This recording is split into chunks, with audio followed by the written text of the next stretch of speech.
매서운 한파가 몰아치는 겨울 아침, 여의도 금융가는 칼바람에 휘청거렸습니다. 영하 13도를 가리키는 전광판 아래로 직장인들이 발걸음을 재촉하고 있었습니다. 그들 사이로 한 노인이 비틀거리며 걸어가고 있었습니다. 한울건설 강대철 회장이었지만 지금 그의 모습에서는 대기업 회장의 위엄을 찾아볼 수 없었습니다. 새벽부터 정신이 혼미해진 강 회장은 화장실을 찾지 못해 바지에 실수를 하고 말았습니다. 여기가 어딘지 자신이 누구인지도 기억나지 않았습니다. 양복 바지는 얼룩져 있었고 구두는 눈길에 미끄러져 엉망이 되어 있었습니다. 지나가는 사람들은 고개를 돌리며 피했습니다. 여기가 어디지? 집이 어디일까? 강 회장의 중얼거림은 매서운 바람 속으로 흩어졌습니다. 그때 익숙한 건물이 눈에 들어왔습니다. 30년 넘게 거래해온 은행이었지만 지금의 그는 그저 추위를 피하고 싶은 마음뿐이었습니다. 은행 안으로 들어서자 악취가 퍼졌습니다. 실수로 지저분해진 바지에서 나는 냄새였습니다. 몇몇 고객들이 인상을 찌푸리며 자리를 피했고 은행 직원들은 서로 눈치를 보았습니다. 이야기를 계속하기 전에 구독과 좋아요 꼭 눌러주시고 매일 배달되는 사연 들어보세요. 알림 설정까지 해두시면 이야기가 올라오자마자 들으실 수 있답니다. 여러분들의 응원은 사연 제작에 정말 큰 힘이 됩니다. 저기요, 여기는 은행입니다. 밖으로 나가주시겠어요? 중년의 여직원이 차가운 목소리로 말했습니다. 강 회장은 말을 하려 했지만 이가 덜덜 떨려 제대로 된 소리가 나오지 않았습니다. 아저씨, 냄새가 너무 심하시네요. 다른 고객분들이 불편해하세요. 경비님, 이분 좀 내보내주세요. 직원들의 말이 귓가에서 맴돌았습니다. 창구에 있던 젊은 여직원들은 손으로 코를 막은 채 수군거렸고 경비원이 강 회장에게 다가오려 했습니다. 그때였습니다. 잠시만요. 한 여직원이 급히 자리에서 일어났습니다. 입사 3개월 차 신입사원 임지은이었습니다. 할아버님, 이쪽으로 오세요. 제가 도와드리겠습니다. 임지은은 주저없이 강 회장에게 다가갔습니다. 다른 직원들이 놀란 눈으로 그녀를 바라보았지만 임지은은 아랑곳하지 않았습니다. 차장님, 상담실 좀 사용해도 될까요? 할아버님 상태가 많이 안 좋아 보이세요. 지은 씨, 그래도 다른 고객들이. 제가 책임지겠습니다. 할아버님, 이쪽으로 오세요. 임지은은 강 회장의 팔을 조심스럽게 부축했습니다.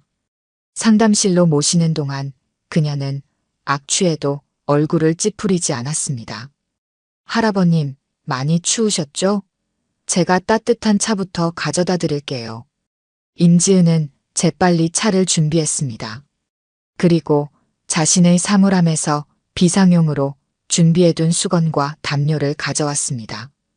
여기 수건으로 좀 닦으세요.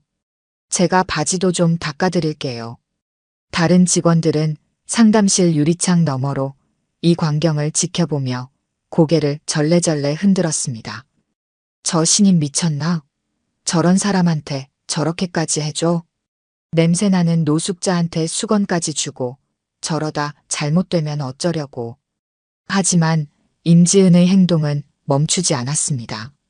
그녀는 강 회장의 체온이 많이 떨어진 것을 확인하고 119에 신고했습니다.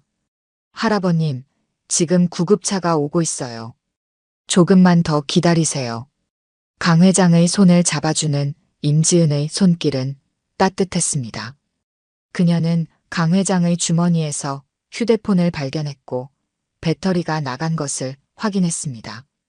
제가 충전해 드릴게요. 혹시 연락할 분이 계실 것 같아서요. 잠시 후 구급대원들이 도착했습니다. 임지은은 구급대원들에게 상황을 설명하고 강 회장이 구급차에 탈 때까지 곁을 지켰습니다.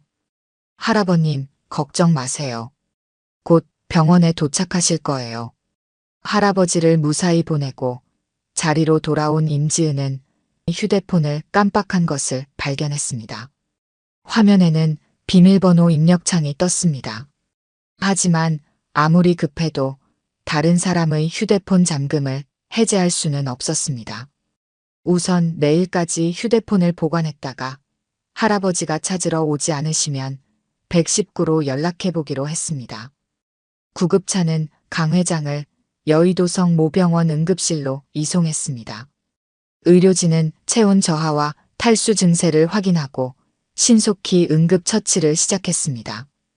초기 검사 결과 다행히 큰 문제는 없었지만 의식이 혼미한 상태였기에 즉시 입원 조치가 내려졌습니다. 하루 종일 미아로 실종 신고되어 있던 강 회장을 찾기 위해 한울건설은 발칵 뒤집혀 있었습니다. 경찰에 신고하고 CCTV를 확인하는 등 모든 수단을 동원했지만 소식이 없었습니다. 병원 측에서도 신원미상의 노인이라 보호자를 찾을 방법이 없었습니다.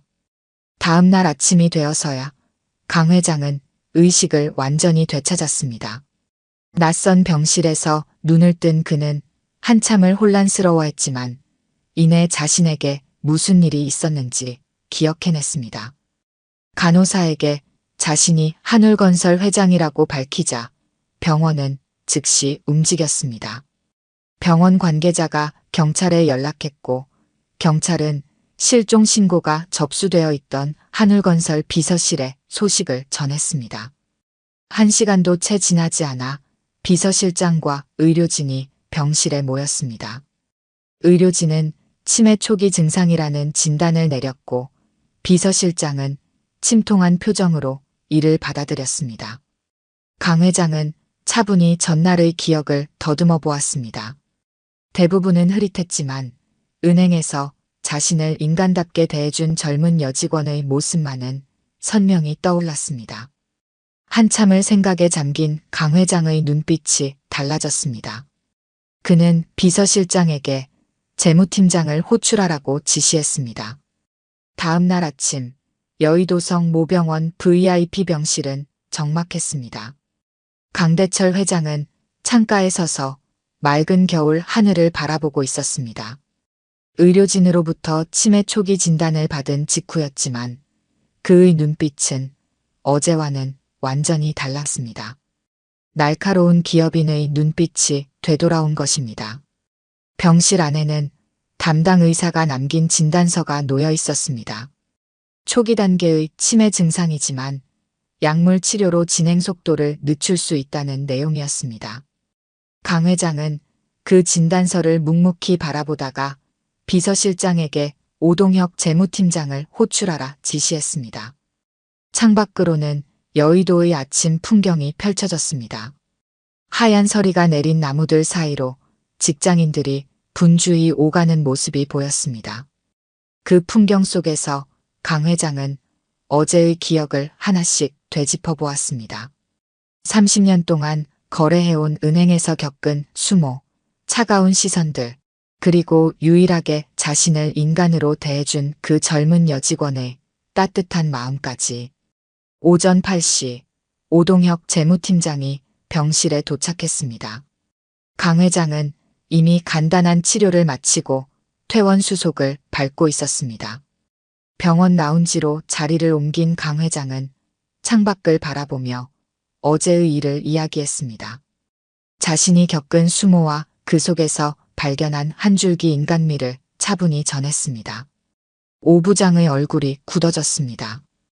어제 회장님이 실종되었다는 연락을 받고 회사가 발칵 뒤집혔던 일, 자신들이 30년간 거래해온 은행에서 이런 일이 있었다는 사실에 그는 깊은 충격을 받았습니다.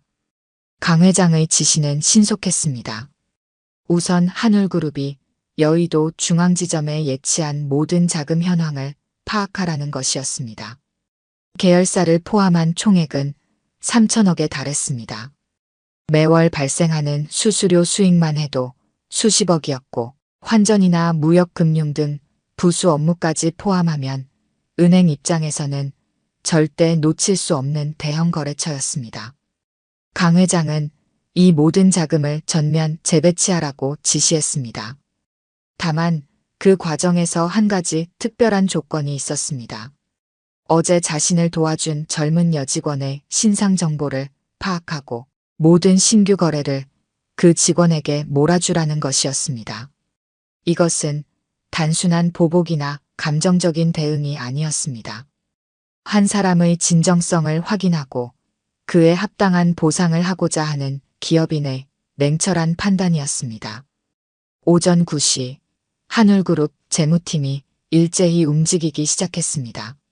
각 계열사 자금 담당자들이 긴급 소집되었고 은밀한 지시가 하달되었습니다. 다음 날부터 시작될 자금 이동을 위한 준비였습니다. 서류가 정리되었고 인감 도장이 준비되었으며 자금 이체 계획이 수립되었습니다. 재무팀의 조사 결과도 속속 올라왔습니다. 그 여직원은 임지은이라는 23기 신입사원이었고 올해 초 입행한 직원이었습니다. 성실하고 친절하다는 평가를 받고 있었지만 특별히 눈에 띄는 실적은 없었습니다. 그저 평범한 신입사원에 불과했습니다.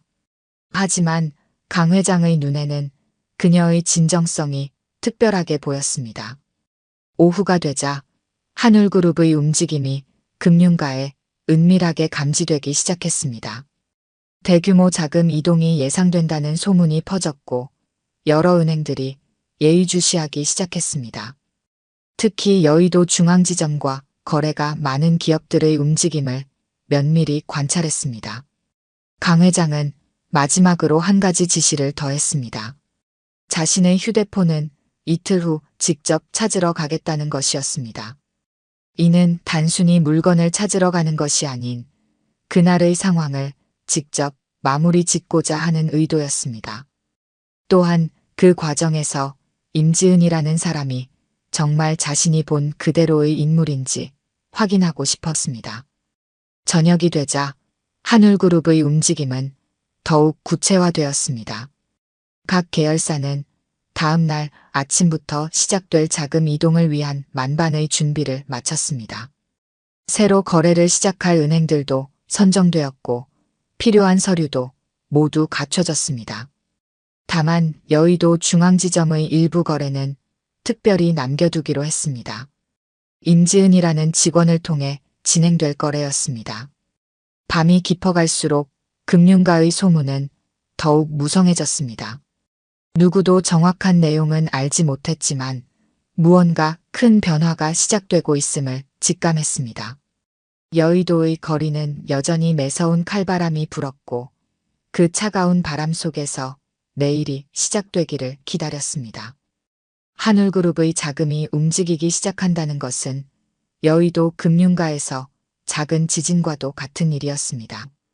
오랜 시간 유지되어 온 거래 관계가 흔들린다는 것은 단순한 금전적 손실을 넘어서는 의미를 가졌습니다.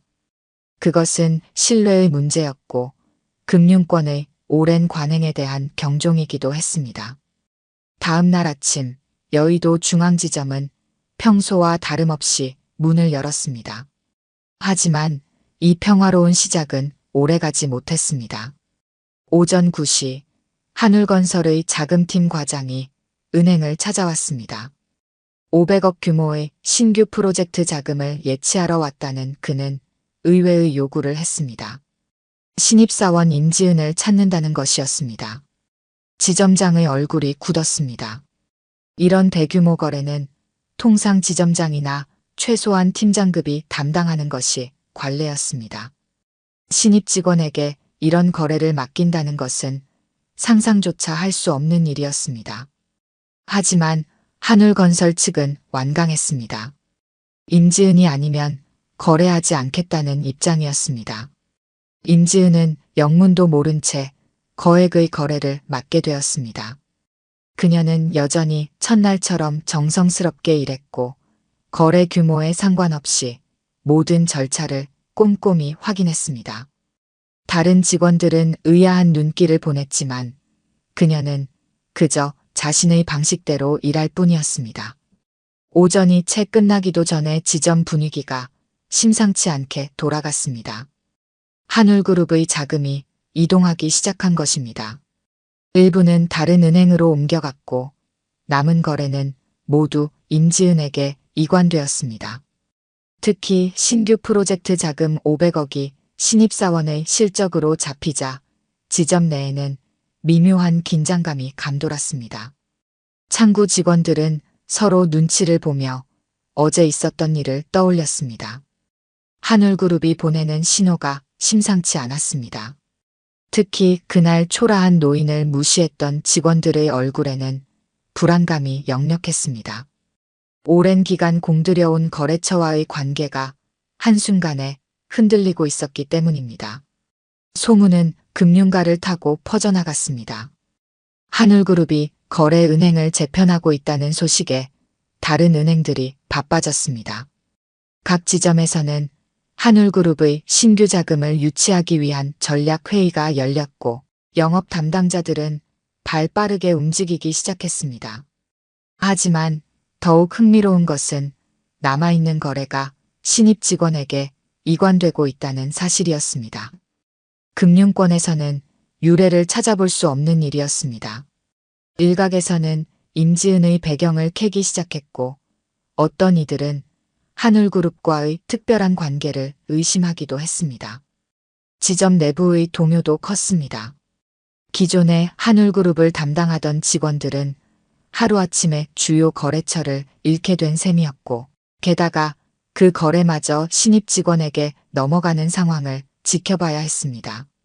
부서장들은 급히 회의를 소집했지만 이런 상황은 처음이라 뾰족한 대책을 내놓지 못했습니다.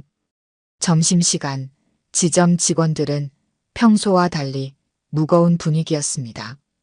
한울그룹의 신규 자금 일부가 다른 은행으로 이동했다는 소식이 전해졌고 이는 앞으로 더 큰 변화가 있을 수 있다는 신호였습니다. 직원들은 자신들의 실적과 향후 전망을 걱정하며 조용히 식사를 이어갔습니다. 오후에 들어서자 상황은 더욱 복잡해졌습니다. 한울그룹과 거래하는 협력사들이 문의 전화를 걸어오기 시작했습니다. 거래처들은 한울그룹의 자금 이동이 자신들과도 관련이 있는지 촉각을 곤두세우고 있었습니다. 영업점의 분위기는 그 어느 때보다 긴박했습니다. 임지은의 하루는 정신없이 바빴습니다. 쉴 틈도 없이 쏟아지는 거래를 처리하느라 점심도 제대로 먹지 못했습니다. 그러나 그녀의 태도는 변함이 없었습니다. 여전히 모든 고객을 정성껏 대했고 작은 거래라도 소홀히 하지 않았습니다. 이런 그녀의 변함없는 모습은 주변 동료들에게 오히려 더 큰 울림을 주었습니다. 저녁이 되어서야 은행은 잠시 숨을 돌릴 수 있었습니다. 직원들은 이제야 상황의 심각성을 실감하기 시작했습니다. 하루 만에 지점의 주요 거래처가 일부 이탈했고 남은 거래마저 신입 직원에게 이관된 것입니다. 더구나 그 이유조차 알 수 없다는 것이 모두를 더욱 불안하게 만들었습니다. 밤늦게까지 이어진 지점 회의에서는 갖가지 추측이 오갔습니다. 누군가는 한울그룹 내부 사정을 언급했고 또 다른 이는 임지은의 배경을 의심했습니다. 하지만 어느 것도 확실한 답이 되지 못했습니다. 지점장은 본점에 보고할 자료를 준비하며 한숨을 내쉬었고 직원들은 불안한 표정으로 자리를 지켰습니다. 그날 밤 여의도의 거리는 여전히 차가웠습니다. 하지만 이제 그 추위는 단순한 겨울바람만은 아니었습니다. 하루 만에 금융가의 질서가 뒤흔들린 것입니다. 작은 친절과 무시가 만들어낸 파장은 아무도 예상하지 못한 방향으로 퍼져나가고 있었습니다. 그날 오후 4시 여의도의 하늘은 유난히 맑았습니다. 한파는 여전했지만 하늘만큼은 청명했습니다. 은행 안은 아침부터 이어진 긴장감에 모두가 지쳐 있었습니다. 창구 직원들은 자신들의 거래처가 하나둘 빠져나가는 것을 지켜보며 한숨 섞인 업무를 이어가고 있었습니다. 임지은의 창구 앞에는 여전히 사람들이 줄을 서 있었습니다. 한울그룹 계열사들의 거래가 몰리면서 그녀의 하루는 정신없이 흘러갔습니다. 다른 직원들은 그런 그녀를 질투와 원망이 섞인 눈초리로 바라보았지만 정작 본인은 그저 평소처럼 일할 뿐이었습니다. 유리문이 열리고 한 남자가 들어섰습니다. 중후한 느낌의 고급 캐시미어 코트를 입은 노신사였습니다. 뒤로는 비서실장과 재무팀장이 조용히 따랐습니다. 강대철 회장의 등장이었습니다. 은행 안의 공기가 순식간에 얼어붙었습니다. 지점장이 자리에서 벌떡 일어났습니다. 다른 직원들도 하나둘 고개를 들었습니다. 그제야 모든 것이 명확해졌습니다.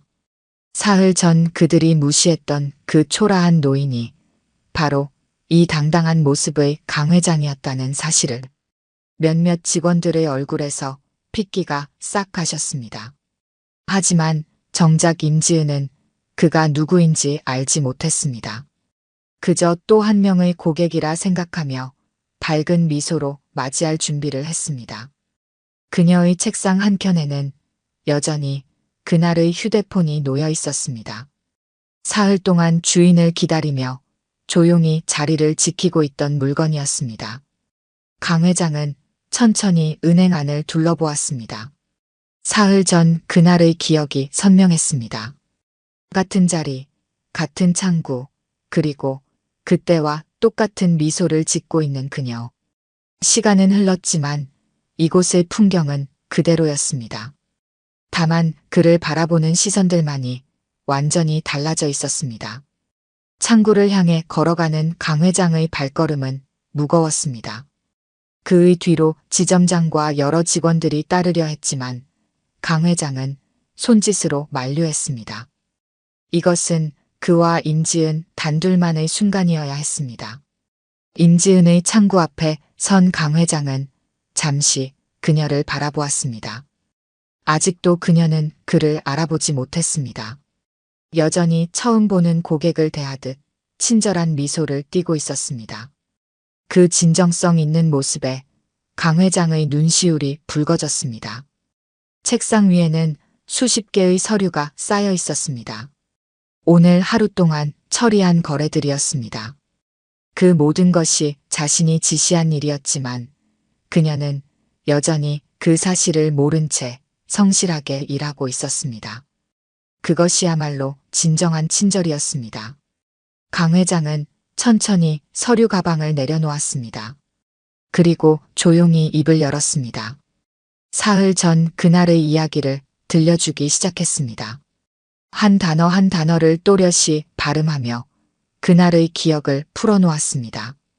임지은의 눈이 커졌습니다. 그제야 그날의 기억이 선명하게 떠올랐습니다. 하지만 그녀의 태도는 변하지 않았습니다. 여전히 그날처럼 따뜻한 미소를 지으며 강 회장을 바라보았습니다. 서류 가방 안에는 두 가지가 들어 있었습니다. 하나는 하늘복지재단 설립 인가서였고 다른 하나는 임지은을 재단의 이사로 임명하는 서류였습니다. 자산 규모 5천억 원의 대형 복지재단이었습니다. 강 회장은 이것이 단순한 보답이 아닌 자신의 마지막 꿈을 함께하자는 제안이라고 설명했습니다. 재단의 첫 사업은 특별했습니다. 따뜻한 금융이라는 이름의 프로젝트였습니다. 노인과 장애인을 위한 특별 창구를 전국에 설치하는 것이 첫 번째 목표였습니다. 단순한 시설의 문제가 아닌 서비스 문화를 바꾸는 일이었습니다. 임지은은 잠시 생각에 잠겼습니다. 그녀에게 이것은 너무나 큰 변화였습니다. 하지만 곧 고개를 들어 강 회장을 바라보았습니다. 그녀의 눈빛은 흔들림이 없었습니다. 그저 평소처럼 따뜻한 미소를 지을 뿐이었습니다. 은행 안에 있던 모든 사람들이 이 장면을 지켜보고 있었습니다. 창구 직원들, 지점장, 다른 고객들까지 모두가 숨을 죽인 채 이 특별한 순간을 바라보았습니다. 한 사람의 작은 친절이 만들어낸 거대한 변화의 순간이었습니다. 강 회장의 제안은 계속되었습니다. 재단의 첫 사업은 여의도 한복판, 바로 이 은행 맞은편 부지에서 시작될 것이라고 했습니다. 10층짜리 건물이 들어설 예정이었고 1층에는 특별한 은행 창구가 마련될 것이라고 했습니다. 그곳의 첫 책임자로 임지은을 지명했습니다. 봄이 오기 전 여의도에는 새로운 바람이 불기 시작했습니다. 한울복지재단의 설립 소식이 알려지자 금융권에 작은 혁명이 일어났습니다. 여러 은행들이 노인과 장애인을 위한 특별 창구를 설치하기 시작했고 직원 교육 과정도 전면 개편되었습니다. 임지은의 이야기는 금융권의 전설이 되었습니다. 신입 직원 교육에서는 반드시 다루어야 할 사례가 되었고 임지은 정신이라는 말까지 생겨났습니다. 진정한 서비스는 상대방의 겉모습이나 지위가 아닌 한 사람의 존엄성을 인정하는 것에서 시작된다는 교훈이었습니다.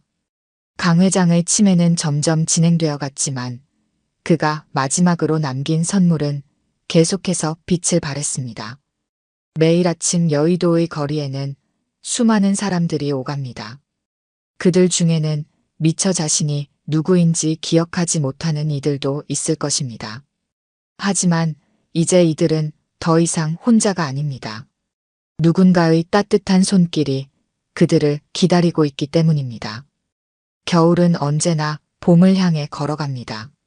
매서운 한파도 언젠가는 누그러지고 차가운 바람도 결국은 멈추게 됩니다. 임지은이 보여준 작은 친절도 그렇게 따뜻한 봄바람이 되어 세상을 데우고 있었습니다. 오늘 들려드린 이야기가 여러분의 마음에 작은 울림이 되었기를 바랍니다. 아까 깜빡하신 분들이 계셨다면 좋아요와 구독 부탁드려요. 다음 사연을 들려드리는데 큰 힘이 된답니다. 그리고 여러분의 이야기도 댓글로 들려주세요. 다음 이야기 때 또 뵙겠습니다.